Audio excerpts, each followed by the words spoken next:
હોળીના રંગોની પાછળ એક અગ્નિની કથા છુપાયેલી છે. શ્રદ્ધા અને અહંકાર જ્યારે ટકરાય ત્યારે શું થાય એની આ વાર્તા છે.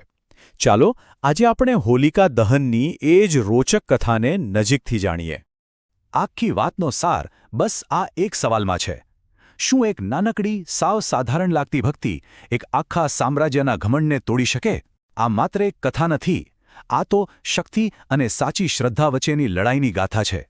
તો આપણી કથાની શરૂઆત થઈ છે બે એવા પાત્રોથી જે એકબીજાથી બિલકુલ અલગ હતા, જાણે કે ઉત્તર અને દક્ષિણ ધ્રુવ.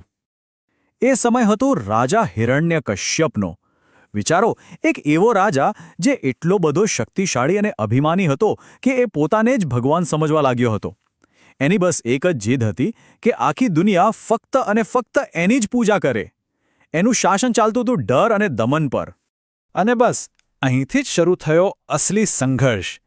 એક તરફ હતો પિતા હિરણ્યકશ્યપ, જેને પોતાની પૂજા કરાવવાનો અહંકાર હતો, અને બીજી તરફ હતો એનો જ પુત્ર પ્રહલાદ, જેની ભક્તિ તો ફક્ત ભગવાન વિષ્ણુ માટે હતી, અને એ પણ અડગ, અતૂટ.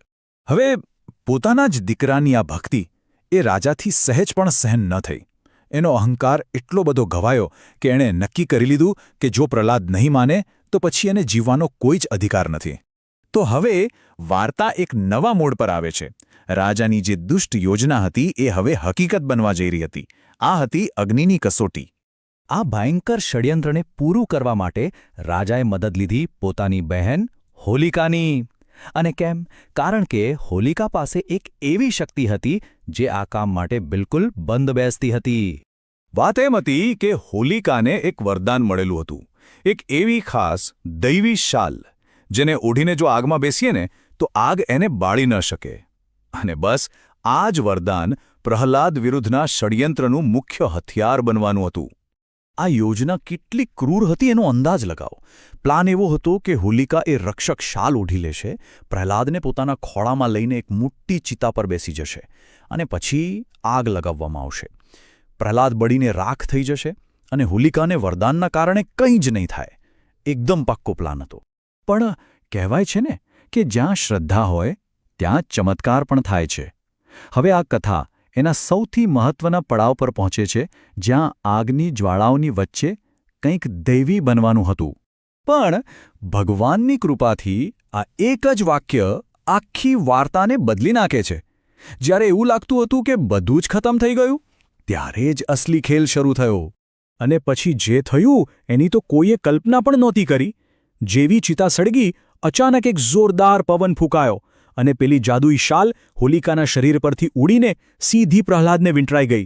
વિચારો, જેને વરદાનનો ભરોસો હતો એ હોલિકા આગમાં ભસ્મ થઈ ગઈ, અને જેની પાસે માત્ર શ્રદ્ધા હતી એ પ્રહલાદ એકદમ સહી સલામત બહાર આવ્યો.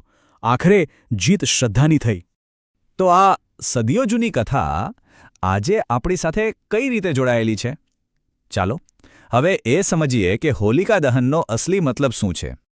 આજે આપણે જે હોળી પહેલાં હોલિકા દહન કરીએ છીએ ને, એ માત્ર એક પરંપરા નથી.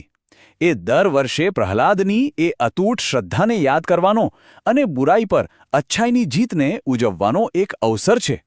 આ એક ખૂબ જ શક્તિશાળી સંદેશ છે જે આપણે પેઢી દર પેઢી આગળ વધારીએ છીએ. તો ટૂંકમાં હોલિકા દહન શું છે? એ એક અગ્નિની વિધિ છે, એક પ્રતીક છે જે આપણને દર વખતે યાદ અપાવે છે કે અહંકાર, અન્યાય કે કોઈ પણ પ્રકારની બુરાઈ ભલે ગમે તેટલી શક્તિશાળી કેમ ન દેખાય, અંતે વિજય તો હંમેશા શ્રદ્ધા અને સત્યનો જ થાય છે. એટલે કે આ અગ્નિ માત્ર લાકડા નથી બાળતી, એ પ્રતિકાત્મક રીતે બુરાઈ પર સારાઈની જીત દર્શાવે છે. એ અત્યાચાર પર શ્રદ્ધાની શક્તિનો વિજય છે, અને જૂઠાણા પર સત્યના વિજયનું પ્રતીક છે. અને એટલે જ આખી કથા આપણને એક સવાલ સાથે છોડી જાય છે. જ્યારે પણ શ્રદ્ધા અને અહંકાર વચ્ચે યુદ્ધ થાય છે તો ઇતિહાસ કોની જીતનો સાક્ષી બને છે? જવાબ કદાચ એ અગ્નિની જ જ્વાળાઓમાં છુપાયેલો છે.